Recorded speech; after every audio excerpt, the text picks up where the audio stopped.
शांति। आपका प्रश्न है, अंतर आत्मा की आवाज और सबकॉन्शियस माइंड में क्या अंतर है?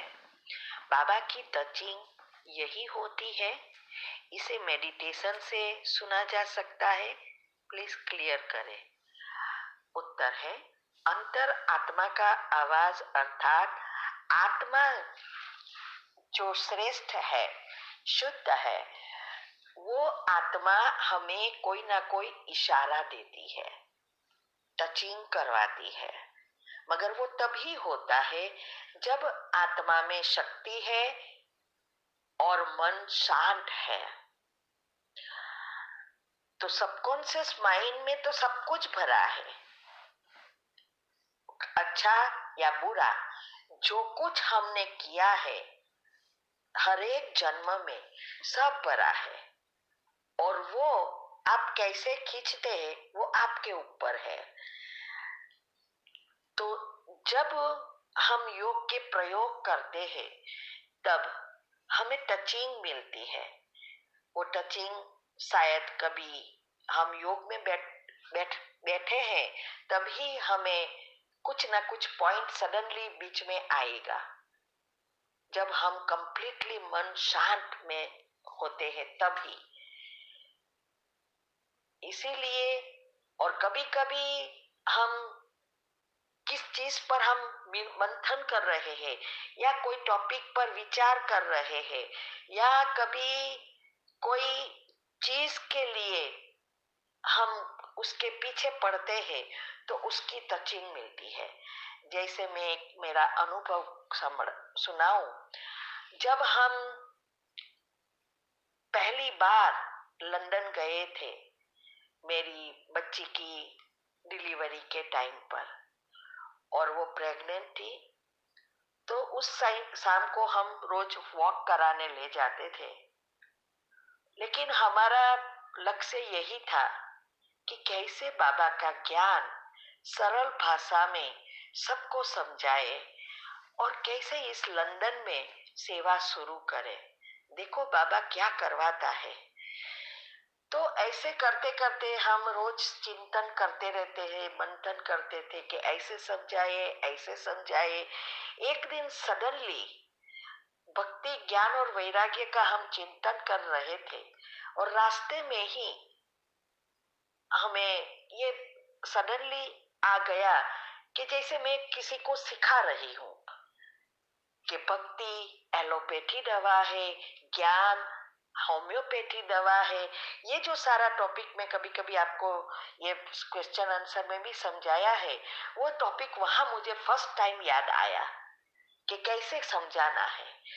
फिर ऐसे करते कहते बहुत टॉपिक्स तैयार तो हो गए, लेकिन बहन आपको पता है ना, जल्दी सेवा लेना इतना इजी नहीं है, और हम लंदन के लिए नए थे। वैसे भी हम उस समय तो नए ही सेवा में उतर रहे थे। तो एक दिन क्या हुआ, कोई भाई के यहाँ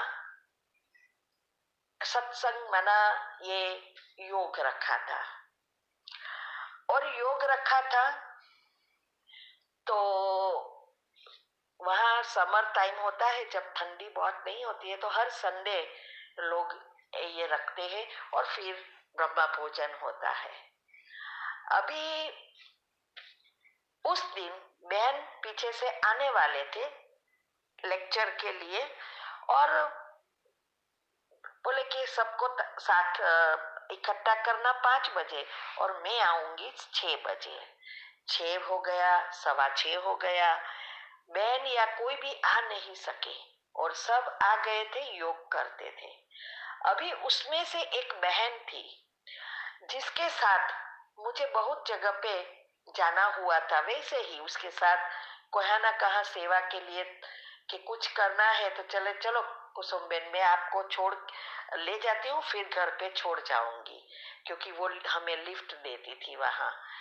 तो उसको बात में मैंने कहा कि ये मैं कराती हूँ, ये कराती हूँ, ये माइंड मैनेजमेंट की बात की, भक्ति की बात की, सब बातें मैं वैसे गाड़ी में बैठे बैठे रोज करती थी। तो उस दिन वो बहन जिसको मैंने कहा था वो खड़ी होकर कहने लगी कि बहन तो आज लेट होने वाले लगते हैं, क्यों ना हम कुछ सुने। ये कुसुम बहन का पास बहुत अच्छा एक्सपीरियंस है। तो उसने वो जिसने अरेंज किया था उस आत्मा के साथ बात की और वो आत्मा भी खुश हो गई कि भले, क्योंकि सब तो योग इतने घंटे नहीं कर सकते, तो सब बोर होते थे। इसीलिए उसने मेरे को सडनली खड़ा किया और कहा चलो कुसुम बहन अभी सुनाओ आप। तो मैंने बाबा को कहा थैंक यू, आपने तो मुझे बहुत अच्छी सेवा दे दी। फिर उसने मैंने बोला बाबा को क्या सुनाऊं, ये तो बाबा के बच्चे हैं। तो बाबा ने बहुत अच्छा अच्छा सुनाया। 7 पत्ते का बिल्ली पत्र, अज्ञारस, योग के प्रयोग, कुछ ना कुछ सडनली निकलने लगा सब कुछ। और इतने में बहन आए, आधा घंटा निकल गया, फिर बहन आए ना, और बहन भी सुनने लगी वो चीज जो मैं करती थी। मुझे इशारा किया पूरा करो, कोई प्रॉब्लम नहीं, मैं बैठी हूँ। तो क्योंकि उसको अच्छा लगा मैं जो सुनाती थी वो। फिर एंड में बहन ने थोड़ा सुनाया और प्रोग्राम तो पूरा हुआ। फिर बहन और उसके पिताजी भी है सरेंडर, वहाँ भाई भी है। तो वो लोग ने हमें बुलाया और पूछा और हमने कहा ये हम कर सकते हैं सेवा। तो उसने माइंड मैनेजमेंट का चांस दिया और उससे लंदन में सेवाएं शुरू हो गई। और बहुत जगह पे वही लेके जाते थे, वही अरेंज करते थे। और हम जब भी बेटी के यहाँ जाते थे, क्योंकि 2 बेटियां पहले वहां थी, तो 6 महीना इंडिया 6 महीना वहां जाते थे। तो सेवा करने का चांस बहुत मिला और मुझे बहुत खुशी हुई। तो कहने का भावार्थ यह है कि जब हमारी पॉजिटिविटी बढ़ती है, हमारी योग की अवस्था होती है, तो हमारा बाबा से कनेक्शन हो जाता है। तो हम जो भी सोचते हैं बाबा के पास पहुंचता है और बाबा के वाइब्रेशंस से हमारे टचिंग होती रहती है। ये है अंतर आत्मा का आवाज।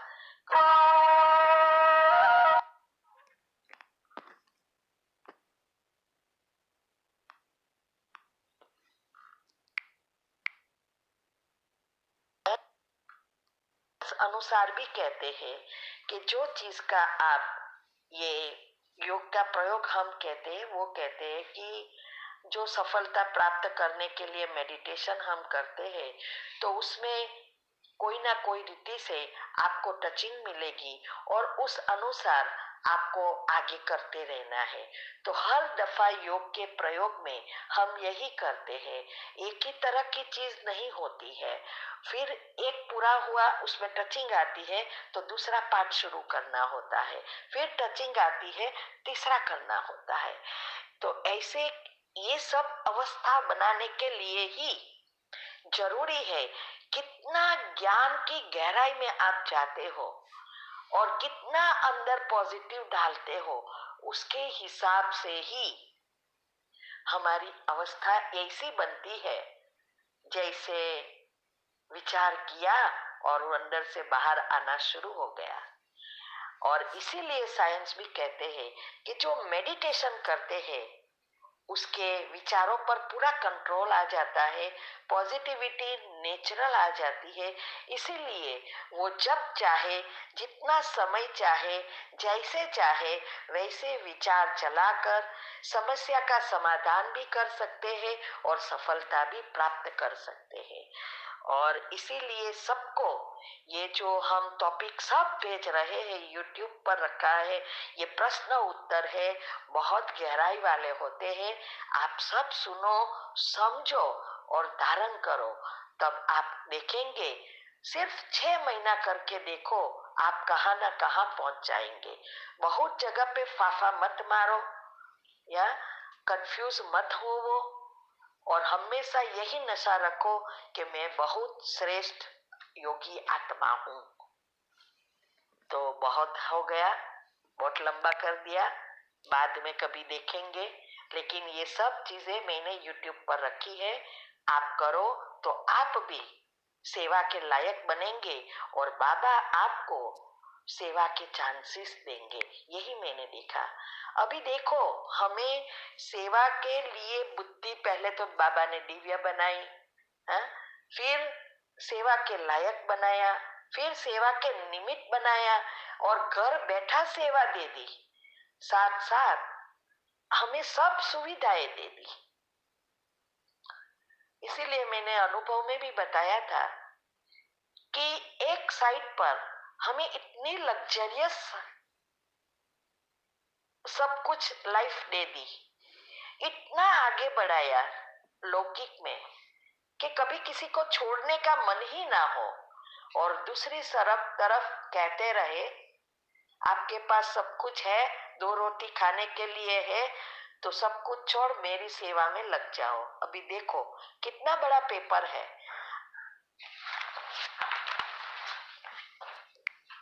आपका प्रश्न मुरली से लेकर है कि फिर तुमको भेज देता हूँ। माना बाबा कहता है कि मैं फिर तुमको भेज देता हूँ, फिर मेरा कोई पाठ नहीं, पाठ पूरा हुआ, आधा कल्प कोई पाठ नहीं, फिर भक्ति मार्ग में पाठ शुरू होता है। यह भी ड्रामा बना हुआ है। बाबा तो संगम युग में ही आते हैं, भक्ति मार्ग तो द्वापर से शुरू होता है, ये समझना है।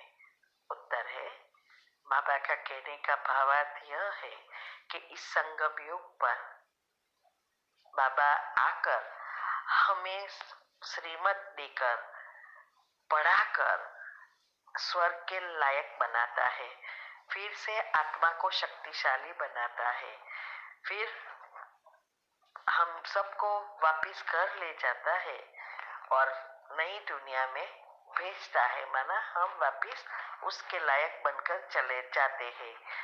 तब बाबा का पाठ पूरा होता है। जब सभी आत्माओं को वापिस ले जाता है लायक बनाकर, तब उसका पाठ पूरा होता है। तो फिर बाबा के कोई काम नहीं है। माना परमात्मा को सतयुग और त्रेता में कोई काम नहीं है, क्योंकि वहां कर्म अकर्म है, कर्म विकर्म नहीं होते, तो दुख होता ही नहीं।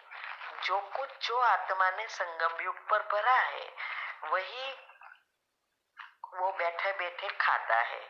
जैसे अभी संगम युग जवानी का समय है, कर्म की खेती कर या कर्म का पुण्य कर, पुण्य कर्म का खाता बनाना, जमा करके रखने का समय है। और सतयुग और त्रेता युग रिटायर्ड लाइफ है। जो जितना कमाया है उस अनुसार ही वो रहेगा और उसको सब कुछ मिलेगा बैठे बैठे। फिर बाबा कहते इसलिए उसका कोई काम नहीं है वहां, हाँ, परम धाम में बस पड़ा रहते हैं। फिर द्वापर से जब कर्म की गति शुरू होती है, आत्मा की शक्ति कम होती है, देहभान आ जाता है, तब दुख शुरू होता है, तो बाबा को भावना का भाड़ा देना पड़ता है। जो जैसी पूजा हो करेंगे, वैसी भावना से करेंगे, वैसा ही उसको फल मिलेगा। सत्युग त्रेता में भक्ति भी नहीं है ना, क्योंकि दुख नहीं है। अब तो बाबा कहते हैं कि तभी उसका पाठ शुरू होता है द्वापर से। तो द्वापर कलयुग में ये पाठ चलता है, भक्ति का फल देने का, भावना का भाड़ा देने का। फिर संगम युग पर जब आते हैं, तब बाबा वो भक्ति का फल जिससे स्थायी सुख मिलता है, वो देने के लिए उसको नीचे आना पड़ता है और उसको देने के लिए लायक बनाते हैं। ओम शांति। प्रश्न है, हम सारा दिन स्वमान में रहते हैं, तब भी उस स्वमान के वाइब्रेशंस हमारी चारों ओर फैलते हैं या सिर्फ योग के दौरान ही वाइब्रेशंस फैलते हैं? उत्तर है, देखो, हम जब भी संकल्प करते हैं पॉजिटिव, माना स्वमान रहो या कोई भी पॉजिटिव आत्मा की बातों का चिंतन करो। तो एक एक संकल्प में क्रिएटिव एनर्जी है जो बाहर रिफ्लेक्ट होती है, तो वाइब्रेशंस फैलते हैं, घर का वातावरण भी परिवर्तन होता जाता है। लेकिन योग में अलग चीज है। वाइब्रेशंस के लिए योग में बैठना जरूरी नहीं है। योग में जब हम इस चिंतन से भी धीरे धीरे धीरे हम मुक्त होते जाते हैं और हमारे दो विचारों के बीच जो गैप है वो भी बढ़ती जाती है, तब हम एक विचारों में स्थित होते हैं, बाबा से कनेक्ट होते हैं, तब हमारे संचित पाप कर्म भस्म होते हैं और वो चक्र पॉजिटिव एनर्जी से भरपूर होता जाता है। ये अलग चीज है और चलते फिरते करना अलग चीज है। ओके, ओम शांति। ओम शांति। आपका प्रश्न है, हम दोनों ज्ञान में हैं, हम दोनों कोई भी कार्य करते हैं उसमें सफलता होती है और दूसरा खड़ा हो जाता है, कोई रास्ता बताओ। उत्तर है, देखो, अगर आप दोनों ज्ञान में हैं और अच्छा योग करते हो तो क्या होता है, एक तो हमारा पेपर आता है और उस पेपर को पार करना होता है क्योंकि कड़े पेपर उछलते ही रहते हैं। दूसरा ये भी हो सकता है कि आपके विचारों की गति ऊपर नीचे होती रहती है, तो इससे क्या होता है, हमारे वाइब्रेशंस घर में जो फ्रीक्वेंसी है वो फ्रीक्वेंसी स्टेबल नहीं रहती, क्योंकि अच्छी रीति घर चलाने के लिए कम से कम 5,000 से 7,000 के बीच फ्रीक्वेंसी रहनी चाहिए। और अगर हमारा योग बहुत अच्छा है तो 7,000 से हमारा घर में फ्रीक्वेंसी बढ़ती जाती है, तब हमें हर चीज में सफलता भी मिलती है, अच्छा भी होता है। और अगर पेपर आ भी जाए तो आया और गया,